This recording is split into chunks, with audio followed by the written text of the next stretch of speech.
Jadi beliau itu datang ke sini. Kenapa datang ke kandang? Beliau itu sudah memiliki 19 guru yang ingin menyembuhkan beliau karena beliau kena teluh.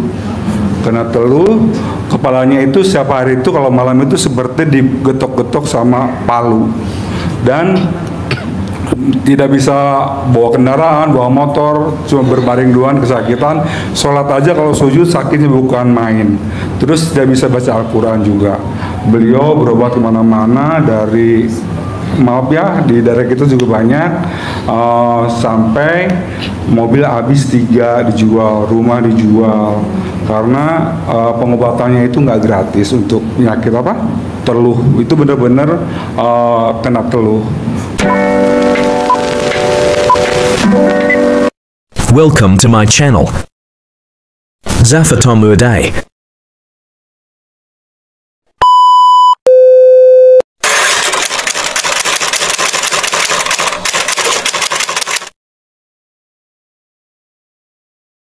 Bapak, saya ada cerita dari tamu kita yang datang malam Jumat kemarin, pas malam hari malam minggu, itu ada acara nisfu ya, nisfu Saban. Beliau itu datang ke saya ketika saya makan habis tahajud. Kebetulan beliau datang ke saya, memperkenalkan diri bahwa beliau itu pertama kali datang ke kandang B, yaitu pas Rajaban. Pas malam Rajaban diajak temannya. Kebetulan beliau itu tinggal di daerah sini, daerah dekat-dekat, tapi beliau baru nyampe kemarin pas Rajaban. Ceritanya begini, jadi beliau itu memiliki lubang emas, apa namanya,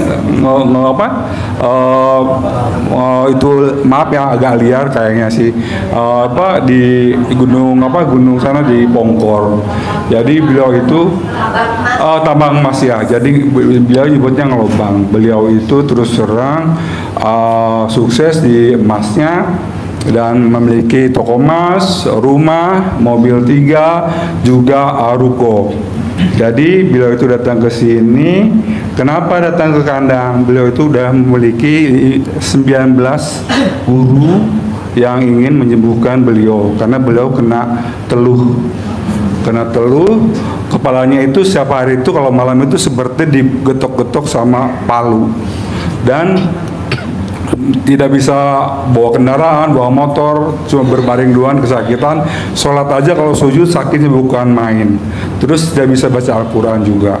Beliau berobat kemana-mana dari, maaf ya, di daerah kita juga banyak, sampai mobil habis 3 dijual, rumah dijual, karena pengobatannya itu nggak gratis untuk penyakit apa? Teluh. Itu benar-benar kena teluh. Jadi beliau itu tahu banget siapa yang ngirimnya dan juga udah berusaha 3 tahun untuk mencari guru ataupun orang-orang yang bisa menyembuhkannya. Sampai-sampai ke Cianjur. Itu makanya ada 19 yang orang pintar yang beliau yang selalu datangin. Tapi sampai kemarin itu beliau itu terus-terusan sakit dan tidak bisa baca Al-Quran juga nggak bisa. Diajak sama temannya dari daerah kami di sini, daerah Bogor. Jadi pas malam Rajaban, beliau ikut ngaji bersama anak-anak di sini. Terus tahajud, ketika tahajud itu kan rame ya malam Rajaban itu. Beliau duduk di tengah.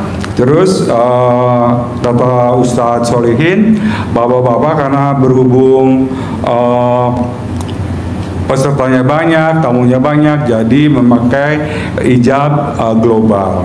Jadi Ustadz bilang silahkan tundukkan kepalanya, biarkan anak-anak membaca salawat dan juga istighfar ala kandang B.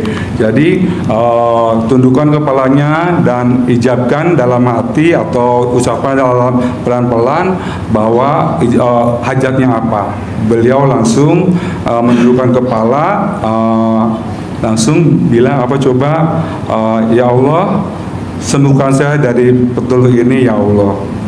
Pas dia duduk begitu, anak-anak setelah itu apa yang diucapkan sama apa hajat-hajatnya tamu kandang, baik yang datang maupun yang tidak datang, Allah ijabah, amin. Itu tiba-tiba katanya Pak, langsung keluar dari kepalanya Pak. Keluar itu seperti ular, saya ini seperti ular bulu besar Pak, itu kata loncat Pak langsung di antara anak yatim itu Pak. Itu keluar warnanya hitam katanya Pak, saya jadi merinding Pak. Terus beliau bilang, alhamdulillah ya Allah, sampai sekarang itu beliau datang ke kandang, belum sempat juga ketemu sama Pak Haji Dwi, dan juga belum sempat datang untuk pencerahan ataupun mau privat. Beliau cuma bilang sama saya, alhamdulillah Pak Haji, saya udah kemana-mana, ternyata di sini dekat rumah kita saya sembuh. Jadi beliau sekarang udah bisa naik motor lagi, bisa ngaji dan tidurnya nyenyak. Itu beliau lihat sendiri, katanya itu loncat dari kepalanya seperti ular bulu, loncat gitu, warnanya hitam gitu, itu loncat ke antara anak-anak yatim. Itu subhanallah banget ya Pak. Amin, anak yatim itu terbukti. Beliau juga bilang, alhamdulillah Pak Haji Marco, alhamdulillah saya bisa sehat sekarang, bisa tidur nyenyak setelah 3 tahun. Biasa itu sakit banget kepalanya.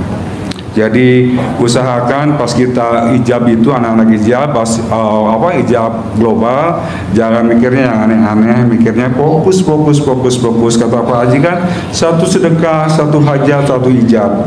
Jadi usahain jangan pelencang-pelencang ingat kepikiran hajatnya tetangga, anak kita, pokoknya fokus ke hajat kita ya, ke hijab kita. Kalau ibaratnya pada oblak itu di umurnya dikencengin dulu supaya nggak melengsang. Jadi kita fokus. Itu untuk testimoni sahabat kita. Mungkin malam ini datang atau enggak, namanya saya nggak sebutkan karena maaf beliau nggak mau karena takut ada yang ngirim lagi katanya. Gitu. Jadi bukan hanya kita pengen berutang, tapi kalau kita punya hajat misalnya penyakit, silahkan aja kita ijabin di sini. Kebetulan untuk anak yatim di sini juga kan Bapak udah tahu, yatim yang dimaksud dari yatim kurung itu mungkin ada beberapa di TikTok saya pada nanyain, Pak Haji, yatim kurung itu apa yang ada di kandang? Yaitu yatim yang ketika masih dalam perut ibunya, mamanya, bapaknya udah meninggal, itu disebut dengan yatim kurung kayak Nabi Muhammad SAW. Dan untuk anak yatim di sini ada anak yatim umroh. Anak yatim umroh itu bukan sembarang anak yatim. Oh ini cantik nih, dipilih. Oh ini ganteng nih, pilih. Oh ini lucu nih, gitu dipilih. Enggak. Mereka itu sebelum berangkat umroh itu disaring sama Pak Ustadz atau Sabu Neneng bahwa mereka itu udah hafal belum, seperti Yasin, Tabarok, Waqiah, Asmaul Husna, terus Ar-Rahman sama An-Naba, itu harus hafal. Kalau mereka tidak hafal, itu tidak lolos untuk pergi ke Mekah atau ke umroh. Jadi karena waktu itu saya nanya, ada namanya Neng, Pak Haji doain Neng dong gitu. Kenapa Neng pengen umroh? Saya bilang minta aja ke Pak Ustadz, kalau enggak ke Pak Haji nggak bisa. Habis Neng kalau baca Ar-Rahman muter lagi. Saya bilang sama dong. Cuman kalau baca Quran itu saya juga kadang-kadang kalau udah Yasin juga kadang-kadang balik lagi muter lagi. Jadi itu bisa saya rasakan apa yang anak yatim yang lemah seperti saya. Jadi anak-anak yatim umroh itu pertama bukan hanya sembarangan, ingat ya, dipilih, tapi mereka harus hafal Yasin, Tabarok, Waqiah, Asmaul Husna, terus An-Naba, Ar-Rahman, sama surat-surat lainnya. Karena di sana juga mereka itu suka dipanggil sama orang-orang Arab. Orang-orang Arab itu yatim, suruh diminta doain, aminin sama anak yatim. Dan mereka itu terus terang sedekahnya juga luar biasa untuk anak-anak yatim, karena mereka tahu tentang yatim itu kayak gimana. Terus untuk yatim-yatim yang biasa di sini ada kan disebut yatim tahajud. Yatim tahajud itu biasanya yatim yang biasa campuran antara anak yatim umroh, yatim biasa reguler, ataupun yatim kurung, semua dicampur jadi gitu. Jadi untuk keistimewaan untuk ijab di anak yatim malam tahajud itu ada beberapa macam anak-anak yatim, bukan seperti kalau siang kan biasa anak yatim kurung aja, tapi kalau tahajud itu sebetulnya dicampur sama Pak Haji, itu ada beberapa.